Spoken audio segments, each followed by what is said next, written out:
Hello everyone, welcome back to audio book of secret chapter 9. మీకోసం ఒక రహస్యం. Doctor John హజలిన్ మన చుట్టూ ఉన్న విషయాల్ని, చివరికి మన శరీరాన్ని కూడా మనం చూసుకున్నప్పుడు మనకి కనిపించేది చాలా కొంచెమే అని అనాలి. Bob Procter. దీని గురించి ఒక క్షణం ఆలోచించండి. మీ చేతిని చూసుకోండి. అది ఘన పదార్థంలాగా కనిపిస్తుంది, కానీ నిజానికి కాదు. దాన్ని సరైన సూక్ష్మదర్శిని కింద పెడితే శక్తితో నిండిన ఒక పదార్థం ప్రకంపించటం కనిపిస్తుంది. జాన్ అసారఫ్. అన్నిటినీ నిర్మించే పదార్థం ఒక్కటే. అది మీ చెయ్యి అవ్వచ్చు, సముద్రం అవ్వవచ్చు, లేదా ఒక నక్షత్రం అవ్వవచ్చు. Doctor Ben Johnson. అంతటా ఉన్నది శక్తే. ఈ వాస్తవాన్ని అర్థం చేసుకునేందుకు నేను మీకు కొద్దిగా సహాయం చేస్తాను. ఒక విశ్వం ఉంది. మన పాలపుంత, మన గ్రహం, ఆ తర్వాత వ్యక్తులు, ఆ తర్వాత శరీరంలో భాగాలు, అవయవ వ్యవస్థ, ఇంకా కణాలు, ఆ తర్వాత అణువులు, తరువాత పరమాణువులు, ఆ తరువాత శక్తి ఉంది. అందుచేత ఎన్నో రకాల స్థాయిలలో ఆలోచించాల్సి వస్తుంది. కానీ ఈ విశ్వంలో ఉన్న ప్రతిదీ శక్తే. నేను రహస్యాన్ని కనుగొన్నప్పుడు ఈ జ్ఞానాన్ని విజ్ఞాన శాస్త్రం, భౌతిక శాస్త్రం ఏ విధంగా అర్థం చేసుకున్నాయో తెలుసుకోవాలని అనుకున్నాను. నేను తెలుసుకున్నది నన్ను అమితాశ్చర్యానికి గురిచేసింది. ఈ యుగంలో బ్రతకటం ఎంత ఉత్సాహకరమంటే, క్వాంటం ఫిజిక్స్కి సంబంధించిన ఆవిష్కరణలు, కొత్తగా అర్థమవుతున్న విజ్ఞాన శాస్త్రము, రహస్యం బోధించే విషయాలతోనూ, ఇంతవరకు చరిత్రలో నమోదైన గొప్ప గురువుల ఉద్బోధనలతోనూ సామరస్యాన్ని కలిగి ఉన్నాయి. నేను స్కూల్లో విజ్ఞాన శాస్త్రం కానీ భౌతిక శాస్త్రం కానీ చదువుకోలేదు. అయినా క్వాంటం ఫిజిక్స్ గురించి రాసిన క్లిష్టమైన పుస్తకాలు చదివినప్పుడు వాటిని క్షుణ్ణంగా అర్థం చేసుకున్నాను. ఎందుకంటే నేను వాటిని అర్థం చేసుకోవాలని అనుకున్నాను. క్వాంటం ఫిజిక్స్ని అర్థం చేసుకోవటం వల్ల నేను రహస్యాన్ని శక్తి అనే అర్థంలో మరింత చక్కగా అర్థం చేసుకోగలిగాను. రహస్యానికి కొత్త విజ్ఞాన శాస్త్రం చెప్పే సిద్ధాంతాలకి మధ్యన ఉండే పరస్పర సంబంధాన్ని చూసినప్పుడు చాలామందికి రహస్యం మీదున్న నమ్మకం బలపడుతుంది. ఈ విశ్వంలో అన్నిటికన్నా శక్తివంతమైన ప్రసార స్తంభం, ట్రాన్స్మిషన్ టవర్ మీరేననే విషయాన్ని వివరిస్తాను. సులువుగా అర్థమయ్యేటట్లు చెప్పాలంటే, అసలు శక్తి అనేది ఒక ఫ్రీక్వెన్సీలో ప్రకంపిస్తుంది. మీరు కూడా శక్తే కాబట్టి ఏదో ఒక ఫ్రీక్వెన్సీలో ప్రకంపిస్తారు. ఏ సమయంలోనైనా మీ ఫ్రీక్వెన్సీని నిర్ధారించేవి ఆ సమయంలో మీ మనసులో ఉండే ఆలోచనలు, భావాలు. మీరు కోరుకునేవన్నీ కూడా శక్తి ద్వారా నిర్మితమైనవే. అవి కూడా ప్రకంపిస్తున్నాయి. ప్రతిదీ శక్తే. ఇక ఆహా అనే విషయాన్ని చూద్దాం. మీరు కోరుకునే దాని గురించి మీరు ఆలోచించినప్పుడు, ఆ ఫ్రీక్వెన్సీని వెలువరించినప్పుడు, మీరు కోరుకున్న దానికున్న శక్తి ఆ ఫ్రీక్వెన్సీలో ప్రకంపించి అది మీకు అందుతుంది. మీరు కోరుకున్న దాని మీద మీ ధ్యాస ఉన్నప్పుడు ఆ వస్తువులోని పరమాణువుల ప్రకంపనలని మీరు మారుస్తున్నారు. దాన్ని మీ దగ్గరకు చేరేటట్టుగా దానిలో ప్రకంపనల్ని సృష్టిస్తున్నారు. ఈ విశ్వంలో అన్నిటికన్నా శక్తివంతమైన ప్రసార స్తంభం మీరేననటానికి కారణం, మీ ఆలోచనల ద్వారా మీలోని శక్తి మీద దృష్టి కేంద్రీకరించి, అలా దృష్టి కేంద్రీకరించిన వస్తువులోని ప్రకంపనల్ని మార్చి అయస్కాంతం లాంటి శక్తితో వాటిని మీ దగ్గరికి ఆకర్షించుకునే శక్తి మీకు ప్రసాదించబడింది. మీరు కోరుకునే మంచి విషయాల గురించి మీ మనసులో భావాలు తలెత్తి మీరు ఆలోచించినప్పుడు వెంటనే మీరొక ఫ్రీక్వెన్సీతో చేరిపోతారు. అప్పుడు ఆ మంచివన్నీ మీ పట్ల ప్రకంపించేటట్లు ఆ ఫ్రీక్వెన్సీ ఒక శక్తిని మీ వద్దకు పంపుతుంది. అప్పుడవి మీ జీవితంలోకి ప్రవేశిస్తాయి.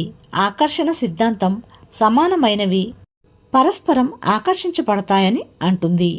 మీరు ఒక శక్తివంతమైన అయస్కాంతం. అందుచేత మీరు విద్యుత్ శక్తితో మీకు కావలసిన వాటిని అందుకునే శక్తిని సమకూర్చుకుంటారు. మనుషులు తమకు తామే అయస్కాంత శక్తిని తయారు చేసుకోగలుగుతారు. ఎందుకంటే బయట వారెవరో వారి తరపున ఆలోచించటం, అనుభూతి చెందటం సాధ్యం కాదు కనుక. అసలు మన ఫ్రీక్వెన్సీని సృష్టించేవి ఆలోచనలు, భావాలు. దాదాపు 100 ఏళ్ల క్రితం విజ్ఞాన శాస్త్ర ఆవిష్కరణ సాయం లేకుండా ఈ విశ్వం ఎలా పనిచేస్తుంది అనేది చార్లెస్ హనెల్ తెలుసుకున్నాడు. విశ్వం తాలూకు మస్తిష్కం తెలివైనదే కాదు, అది పదార్థం. ఆ పదార్థం ఆకర్షణతో కూడుకున్న ఒక శక్తి. అది విద్యుత్ కణాల్ని ఆకర్షణ సిద్ధాంతం ద్వారా ఒక చోట చేర్చి వాటిని పరమాణువులుగా మారుస్తుంది. అదే సిద్ధాంతం ద్వారా పరమాణువులు ఒక దగ్గర చేర్చబడి అణువులుగా మారతాయి. అణువులు పదార్థ రూపం పొంది ప్రతి వస్తువు స్పష్టంగా వ్యక్తమవటానికి వెనుక ఈ సిద్ధాంతమే సృజన శక్తిగా పనిచేస్తుందని తెలుసుకుంటాం. ఇది ఒక పరమాణువుల విషయంలోనే కాక లోకాలు, విశ్వం ఇంకా మనిషి ఊహాశక్తికి అందే ప్రతి విషయంలోనూ ఇదే శక్తి మనకి కనిపిస్తుంది అంటారు చార్ల హనెల్. బాబ్ ప్రాక్టర్, మీరే ఊళ్ళో ఉన్నారో నాకు అనవసరం. మీ ఒంట్లో తగినంత శక్తి ఉంది. అది అవ్యక్తమైన శక్తి. అది మీరుంటున్న ఊరికి ఒక వారం పాటు విద్యుత్ శక్తిని అందించగలిగినంత శక్తి. ఈ శక్తిని గురించిన అవగాహన కలిగి ఉండటం లైవ్ వైర్ అంటే కరెంటు తీగలాగా తయారవటం. ఈ విశ్వమే ఆ కరెంటు తీగ. ప్రతి ఒక్క వ్యక్తి జీవితంలోని ప్రతి ఒక్క పరిస్థితికి సరిపోయేంత శక్తి దాని దగ్గర ఉంది. ఒక వ్యక్తి మనసు విశ్వం మనసని తాకినప్పుడు దానికి కావలసిన శక్తినంతా అది అందుకుంటుంది. జేమ్స్ రే, చాలా మంది పరిమితమైన ఈ శరీరాలను బట్టి తమను తాము నిర్వచించుకుంటుంటారు. కానీ మీరు పరిమితమైన శరీరం మాత్రమే కాదు, సూక్ష్మ దర్శినిలోని చూసినా కూడా మీరొక శక్తి క్షేత్రమే.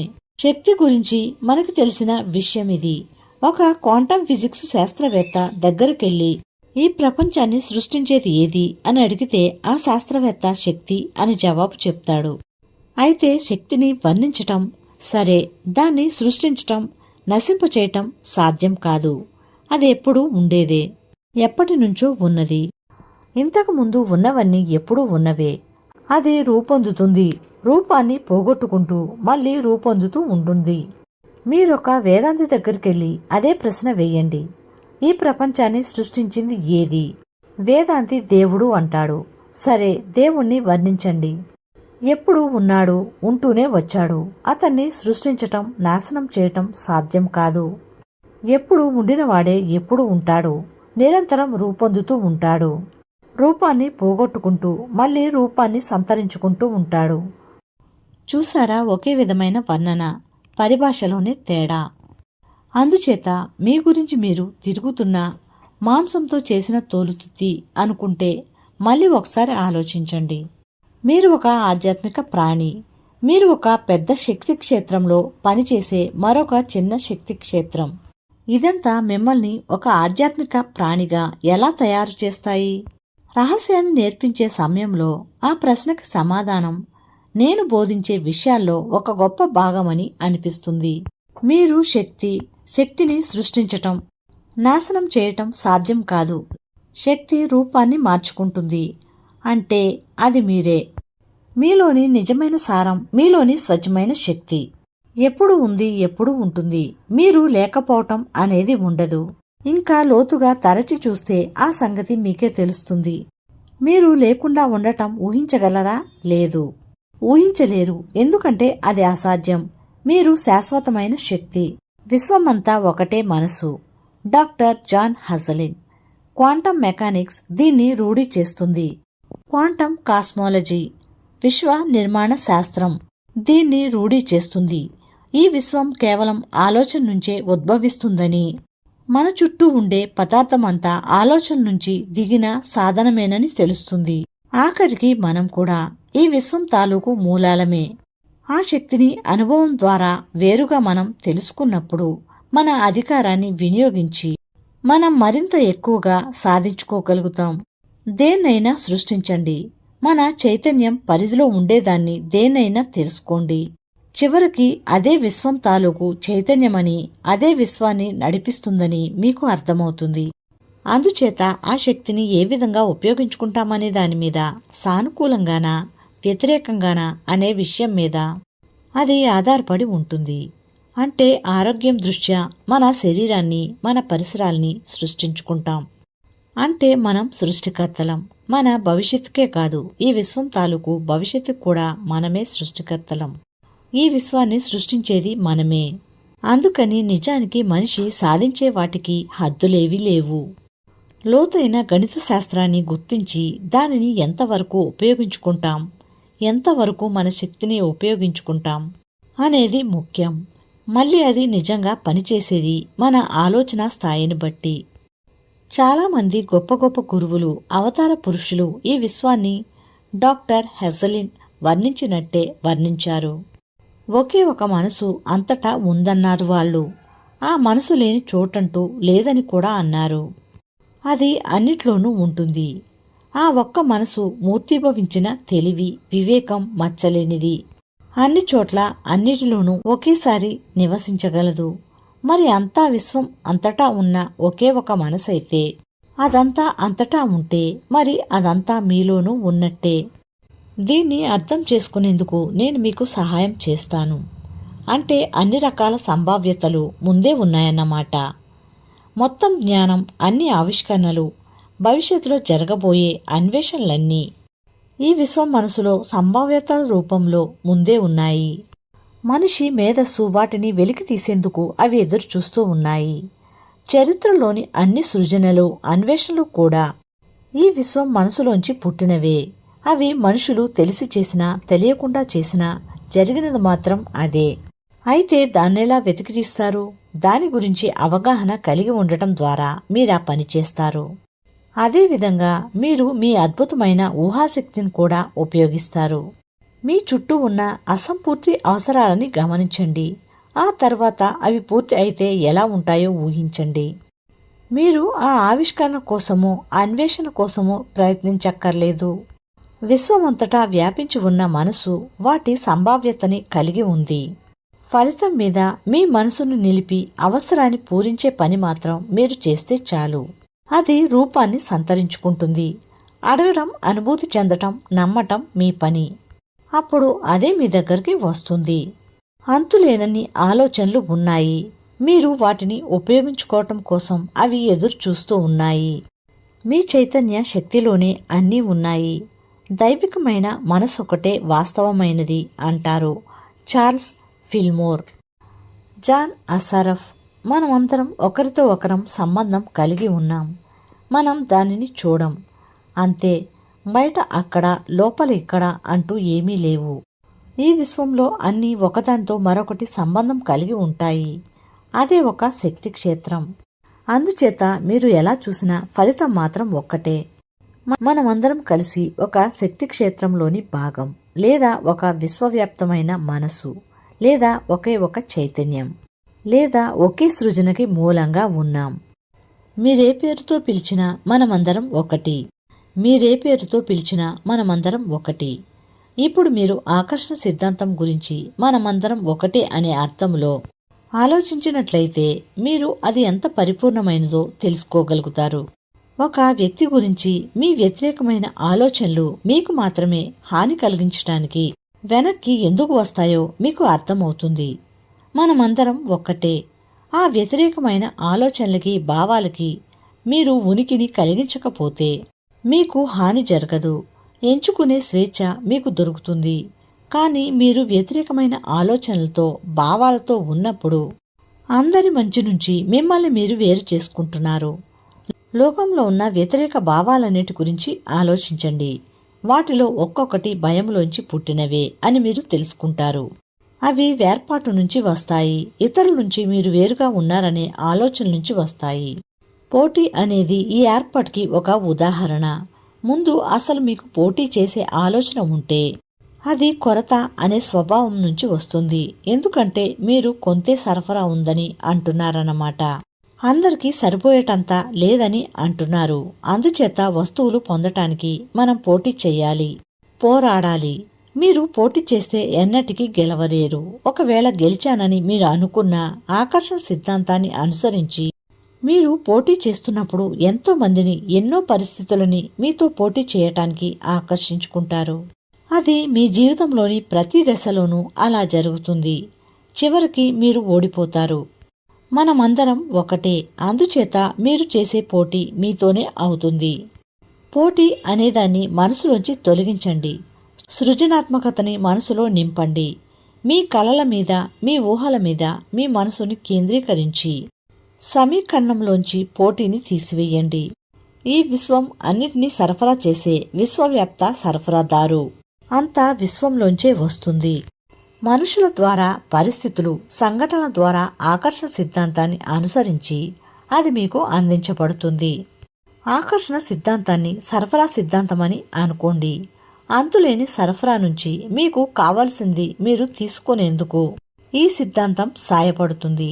మీరు కోరుకున్న దానికోసం, మీరు కావాలనుకున్న మనుషుల కోసం, పరిస్థితుల కోసం, సంఘటనల కోసం సంపూర్ణమైన ఫ్రీక్వెన్సీని వెలువరించినప్పుడు అవి మీ వైపుకి ఆకర్షించబడి మీకు అందచేయబడతాయి.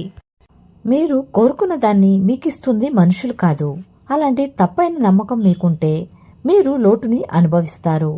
ఎందుకంటే మీరు బయట ప్రపంచాన్ని, మనుషులని సరఫరాకి మూలమని అనుకుంటున్నారు. అసలైన సరఫరా వచ్చేది కనిపించని క్షేత్రం నుంచి. దాన్ని మీరు విశ్వం అనండి, అన్నిటికన్నా ఉన్నతమైన మనసనండి, దేవుడనండి, అంతులేని తెలివి అనండి, లేదా ఇంకేదైనా అనండి. మీకు ఎప్పుడైనా ఏదైనా అందితే దాన్ని మీరు ఆకర్షణ సిద్ధాంతం ద్వారా మీ వైపుకి ఆకర్షించుకుంటున్నారని తెలుసుకోండి. విశ్వవ్యాప్తంగా ఉన్న సరఫరాతో సామరస్యంగా అదే ఫ్రీక్వెన్సీలో ఉన్నారని గ్రహించండి. విశ్వజనీనంగా ఉండే బుద్ధి అన్నిటి మీద వ్యాపించి ఉండి మనుషులలోనూ, పరిస్థితుల్లోనూ, సంఘటనలోనూ కదలిక కలిగించి మీకు కావలసిన దాన్ని అందిస్తుంది. ఎందుకంటే అదే దాని సిద్ధాంతం. Lyssa Nicholls. మన శరీరం, మన భౌతిక అస్తిత్వం మన దృష్టిని తరచూ మళ్లిస్తాయి. కానీ శరీరంలో ఉండేది మీ ఆత్మ మాత్రమే.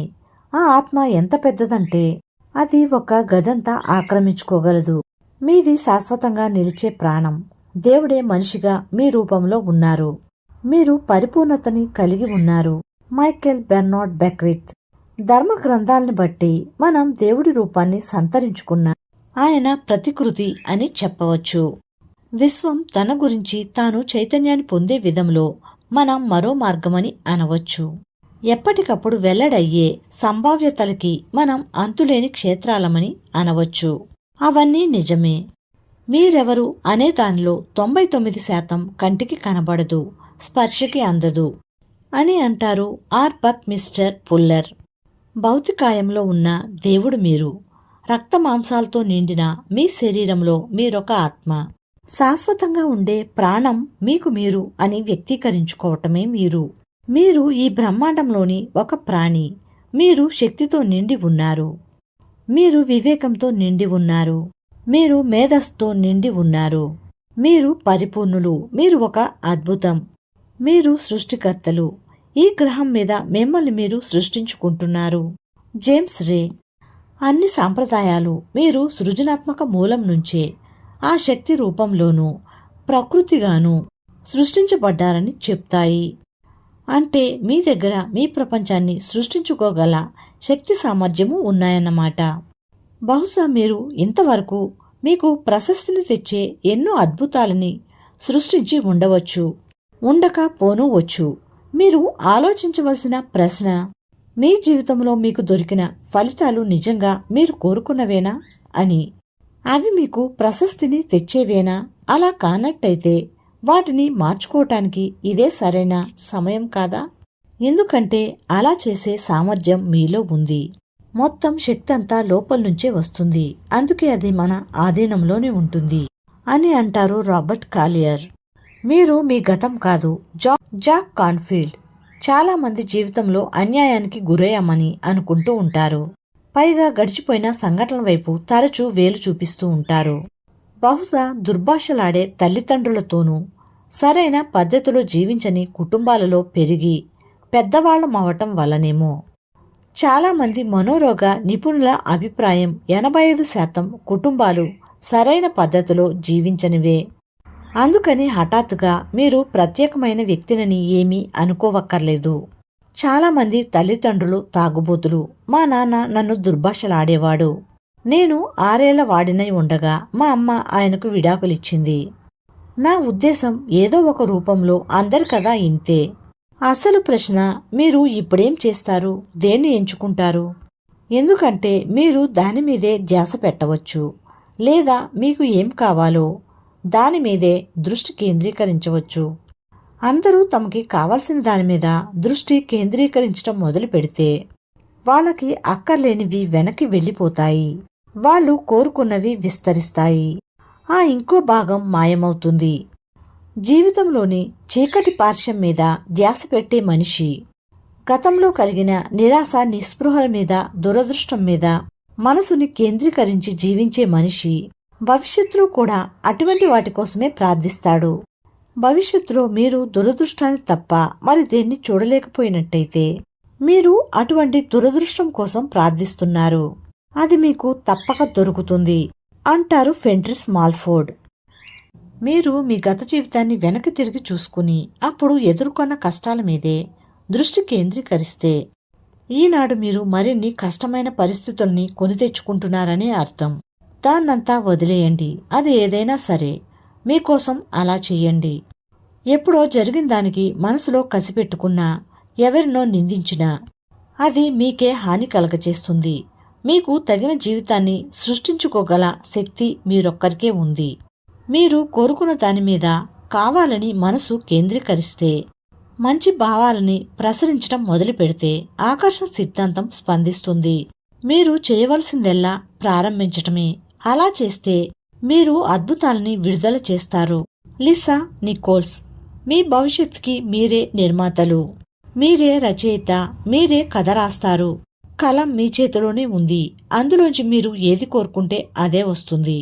Michael Bernard Beckwith. ఆకర్షణ సిద్ధాంతంలోని అసలు విషయం ఏమిటంటే, మీరు ఎక్కడ ఉన్నారో అక్కడి నుంచే మొదలు పెట్టవచ్చు. నిజమైన ఆలోచనని మొదలు పెట్టవచ్చు.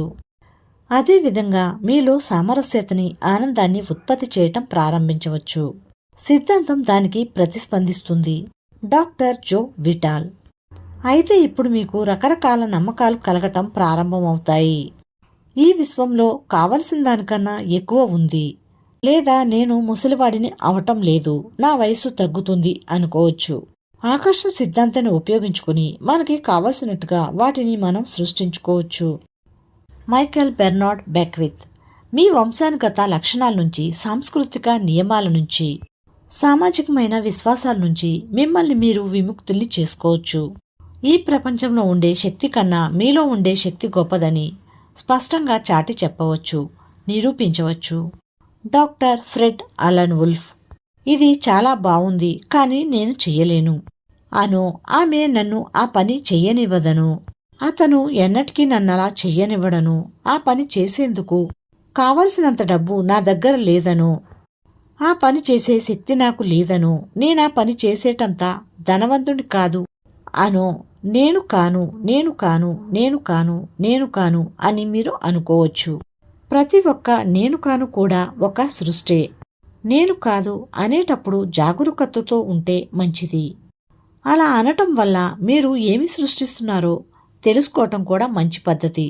డాక్టర్ వుల్ఫ్ మనతో పంచుకున్న ఈ గొప్ప పరిజ్ఞానాన్ని, నేను అనే పదం గురించి ఎందరో ప్రసిద్ధులైన గురువులు తమ రచనల్లో పొందుపరిచి ఉన్నారు. నేను అని మీరు అనగానే దాని వెంట ఎంతో బలమైన శక్తితో ఒక సృష్టి జరుగుతుంది. ఎందుకంటే అది వాస్తవమని మీరు ప్రకటిస్తున్నారు. మీరు దాన్ని చాలా ఖచ్చితంగా చెప్తున్నారు. అందుకని నేను అలసిపోయాను అని మీరు అన్న తక్షణం సీసాలో భూతం మీ కోరిక నాకు ఆజ్ఞతో సమానం అంటుంది. నేను దివాలా తీశాను, నాకు ఒంట్లో బాగోలేదు, నేను ఆలస్యం చేశాను, నేను అధిక బరువు ఉన్నాను, నేను ముసలైపోయాను అన్నప్పుడు కూడా మీరన్న మాటల్ని భూతం ఆజ్ఞల కిందే అర్థం చేసుకుంటుంది. ఇది తెలిసిన తరువాత నేను అనే అతి శక్తివంతమైన పదాన్ని మీకు అనుకూలంగా ఉపయోగించటం మంచిదని మీకు అనిపించటం లేదా? ఉదాహరణకి, నాకు అన్నీ మంచివే దొరుకుతున్నాయి, నేను సంతోషంగా ఉన్నాను, నేను సమృద్ధిగా ఉన్నాను, నేను ఆరోగ్యంగా ఉన్నాను, నేను ప్రేమని, నేనెప్పుడు సమయం పాటిస్తాను, నేను ఎప్పుడూ యవ్వనంలోనే ఉంటాను, ప్రతిరోజు నా ఒంట్లో ఉత్సాహం ఉరకలు వేస్తూ ఉంటుంది అని అనుకుంటే ఎలా ఉంటుంది? ద మాస్టర్ కీ సిస్టమ్ అనే తన పుస్తకంలో చార్ల్స్ హనెల్ ఒక వ్యక్తి కోరుకునే ఒక్కొక్కటి నమోదు చేసుకునే సంకల్పం ఒకటి ఉంటుందని అంటాడు. ఈ సంకల్పమే అన్నిటికీ సామరస్యాన్ని ప్రసాదిస్తుందంటాడాయన. ఆయన ఇంకా ఇలా అంటాడు, దీనికి కారణం ఏమిటంటే ఈ సంకల్పం పూర్తిగా సత్యంతో ఏకీభవిస్తూ ఉంటుంది. మరి సత్యం ప్రకటితమైనప్పుడు అన్ని రకాల తప్పులు భేదాలు మాయమవటం తప్పనిసరి. ఇక సంకల్పం ఏమిటంటే, నేను సంపూర్ణంగా పరిపూర్ణంగా బలంగా శక్తివంతంగా ప్రేమగా సామరస్యంగా ఆనందంగా ఉన్నాను. ఒకవేళ కనిపించని దాని నుంచి కనిపించే స్థితికి మీరు కోరుకున్న దాన్ని తీసుకురావటం ఒక పెద్ద పనిగా అనిపిస్తే ఈ సులభ మార్గంలో ప్రయత్నించి చూడండి. మీరు కోరుకుంటున్నదే అంతిమ సత్యం అని అనుకోండి. ఇది మీరు కోరుకున్న వస్తువుని అతి త్వరగా మీ దగ్గరికి చేరుస్తుంది. మీరు కోరుకున్న తక్షణం విశ్వాత్మ క్షేత్రంలో అది నిజమవుతుంది. ఇక ఉన్నదంతా ఆ క్షేత్రం మాత్రమే. మీ మనసులో ఒక ఆలోచన రాగానే అది నిజం అని తెలుసుకోండి. ఇక అది కనిపించటంలో ఎటువంటి అనుమానము ఉండదు. ఈ సిద్ధాంతం మీకు చేసే సహాయానికి హద్దంటూ లేదు. మీ ఆదర్శాన్ని ధైర్యంగా నమ్మండి. ఆ ఆదర్శం ఇంతకు ముందే మీరు సాధించుకున్న నిజం అని అనుకోండి అంటారు చార్ల్స్ హనెల్. హెన్రీ ఫోర్డ్ మోటార్ వాహనాన్ని గురించి తను ఊహించిన దాన్ని మన ప్రపంచంలోకి తీసుకొస్తున్నప్పుడు ఆయన చుట్టూ ఉన్నవాళ్లు ఆయన్ని వెక్కిరించారు. అటువంటి విచిత్రమైన ఊహ వెంట పడిపోతున్నాడని ఆయనకి మతి భ్రమించిందని అనుకున్నారు. తనని వెక్కిరించిన వాళ్ళకన్నా హెన్రీ ఫోర్డ్కి ఎక్కువ తెలుసు. ఆయనకి రహస్యం తెలుసు. ఈ విశ్వం ఏ సిద్ధాంతం ఆదర్శంగా నడుస్తుందో తెలుసు. మీరు నేను చేయగలను అనుకున్నా చేయలేను అనుకున్నా రెండూ సరైన ఆలోచనలే అంటారు హెన్రీ ఫోర్డ్. అయితే మీరేమనుకుంటున్నారు? చేయగలను అనేనా? ఆ జ్ఞానం ఉంటే మీరు కోరుకున్నదేదైనా చేయగలుగుతారు. గతంలో మీ ప్రతిభని మీరు తక్కువ అంచనా వేసుకుని ఉండవచ్చు. కానీ ఇప్పుడు మీరు ఒక గొప్ప మనసు అని, ఆ గొప్ప మనసులోంచి మీరేది కావాలనుకుంటే దాన్ని పొందగలరని మీరు తెలుసుకున్నారు. ఎటువంటి ఆవిష్కరణ అయినా, స్ఫూర్తి అయినా, జవాబైనా ఏదైనా సరే మీరేం చేయాలనుకుంటే అది చేయగలరు. మీరు మాటలకి అంతని ప్రతిభ గలవారు. అందుకని మీరెవరో తెలుసుకునే ప్రయత్నం చేయమని మీకు మీరే చెప్పుకోండి. Michael Bernard Beckwith. దీనికి హద్దులేమైనా ఉన్నాయా? అసలు లేనే లేవు. మనం హద్దుల్లేని ప్రాణులం. మనకి గరిష్ట పరిమితి అనేది లేదు. ఈ భూమి మీద ఉండే ఒక్కొక్క వ్యక్తికి గల సామర్థ్యానికి, ప్రతిభకి, నైపుణ్యానికి, శక్తికి ఎటువంటి హద్దులు లేవు. మీ ఆలోచనల పట్ల జాగరూకత వహించండి. మీ శక్తి గురించి మీకున్న అవగాహనలోనే మీ అసలు శక్తి ఉంది. దాన్ని మీరు చైతన్యవంతంగా పట్టి ఉంచుకోవటంలోనే మీ శక్తి దాగి ఉంది. మీరు స్వేచ్ఛగా వదిలేస్తే మీ మనసు దానిష్టం వచ్చినట్లు అది తప్పుదారి పట్టిన రైలు బండిలాగా ఎటో వెళ్ళిపోతుంది. అది మిమ్మల్ని గతం గురించిన ఆలోచనలోకి తీసుకెళ్తుంది. ఆ తర్వాత గతంలో జరిగిన చెడు సంఘటనని వెంటబెట్టుకుని భవిష్యత్తులోకి తీసుకెళ్తుంది. అప్పుడు ఆ చెడు సంఘటనలు మీ భవిష్యత్తులోకి చొచ్చుకుపోతాయి. ఆ అదుపులేని ఆలోచనలు కూడా ఏదో ఒకటి సృష్టిస్తూనే ఉంటాయి. మీరు జాగరూకత వహిస్తే మీరు వర్తమానంలో ఉంటారు. మీ ఆలోచనలు ఏమిటో మీకు తెలుస్తుంది. మీ ఆలోచనలు మీ అదుపులో ఉంటాయి. మీ అసలు శక్తి అక్కడే ఉంది. అయితే మీరు ఎక్కువ జాగరూకత ఎలా వహించగలుగుతారు? ఒక పద్ధతి. ఆగి మిమ్మల్ని మీరు ఇలా ప్రశ్నించుకోవటం. నేనిప్పుడు ఏం ఆలోచిస్తున్నాను? నాకు ఏమని అనిపిస్తుంది? అలా ప్రశ్నించుకున్న మరుక్షణం మీరు జాగరూకులవుతారు. ఎందుకంటే మీ మనసుని ఈ క్షణంలోకి వెనక్కి మళ్లించారు. మీకు ఆలోచనలు వచ్చినప్పుడెల్లా మనసుని ఇప్పుడు అనే సమయం మీదకి మళ్లించండి. ప్రతిరోజు కొన్ని వందల సార్లు అలా చేయండి. గుర్తుంచుకోండి, మీ శక్తి గురించి జాగరూకులై ఉండటంలోనే మీ శక్తి ఉంది. గుర్తుంచుకోవడాన్ని గుర్తుంచుకోండి అనే ఒక వాక్యంలో మైకేల్ బెర్నార్డ్ బెక్విత్ ఈ శక్తి గురించిన అవగాహన సారాన్నంతా చెప్పాడు. ఆ మాటలు నా జీవితానికి ప్రాణపతికగా మారాయి. నాకు నేను ఎక్కువ జాగరూకత కలిగేందుకు సాయపడటానికి నేను గుర్తుంచుకోవటాన్ని గుర్తుంచుకుంటాను. నా మనసు ఎప్పుడు నా మాట వినకుండా నాకు నష్టం కలిగించే పని చేస్తూ సరదా తీర్చుకుంటూ ఉంటుందో అప్పుడు నన్ను నెమ్మదిగా కుదిపి మళ్లీ వర్తమానంలోకి తీసుకురమ్మని ఈ విశ్వానికి చెప్పాను. ఆ చిన్న కుదుపుతో నేను దేనికో వెళ్లి కొట్టుకోవటమో, దేన్నైనా కింద పడేసుకోవటమో, పెద్ద శబ్దమో లేదా ఒక సైరనో అలారమో మోగటమో జరుగుతుంది. ఇవన్నీ నా మనసు ఇంకేటో వెళ్ళిపోయిందని నాకు సూచిస్తాయి. నేను వెనక్కి వర్తమానంలోకి రావాలని హెచ్చరిస్తాయి. అలాంటి సంకేతాలు కనబడగానే ఆగి నన్ను నేను ఎలా ప్రశ్నించుకుంటాను, నేనేం ఆలోచిస్తున్నాను, నాకెలా అనిపిస్తుంది, నేను జాగరూకుడై ఉన్నానా? ఇక ఇలా అనుకున్న మరుక్షణం నాలో జాగరూకత చోటు చేసుకుంటుంది. మీరు కూడా అలా ప్రశ్నించుకున్న మరుక్షణం జాగరూకులైపోయినట్టే. శక్తి తాలూకు అసలు రహస్యం ఆ శక్తి గురించిన అవగాహన ఉండటమే. చార్లెస్ హనెల్. రహస్యం తాలూకు శక్తి గురించి మీరు జాగరూకులై దాన్ని ఉపయోగించడం ప్రారంభించగానే మీ ప్రశ్నలన్నిటికీ జవాబులు దొరుకుతాయి. ఆకర్షణ సిద్ధాంతం గురించి లోతైన అర్థాన్ని మీరు తెలుసుకోవటం మొదలుపెట్టగానే మీరు ప్రశ్నించడం అనేదాన్ని అలవాటు చేసుకోవచ్చు. అలా చేస్తే మీ ఒక్కొక్క ప్రశ్నకి జవాబు దొరుకుతుంది. ఈ పుస్తకాన్ని దానికోసమే ఉపయోగించడం ప్రారంభించవచ్చు. మీ జీవితంలో దేనికైనా మార్గనిర్దేశాన్ని, జవాబుని కోరుకుంటున్నట్టయితే ప్రశ్నించండి, జవాబు దొరుకుతుందని నమ్మండి. ఆ తర్వాత ఈ పుస్తకాన్ని ఎక్కడో ఒకచోట తెరవండి. పుస్తకంలో ఏ పేజీ తెరుచుకుంటుందో మీకు కావలసిన జవాబు మీకు అక్కడే దొరుకుతుంది. నిజానికి మీ జీవితమంతా ఈ విశ్వం మీకు జవాబు చెప్తూనే ఉంటుంది. కానీ మీరు జాగరూకత కలిగి ఉండకపోతే అవి మీకు అందవు. మీ చుట్టూ ఉండే అన్నిటినీ గమనించండి. ఎందుకంటే రోజులో ప్రతి క్షణం మీరు మీ ప్రశ్నలకి జవాబులని అందుకుంటూ ఉంటారు. ఆ జవాబులు మీ దగ్గరికి వచ్చే మార్గాలకి అంతు ఉండదు.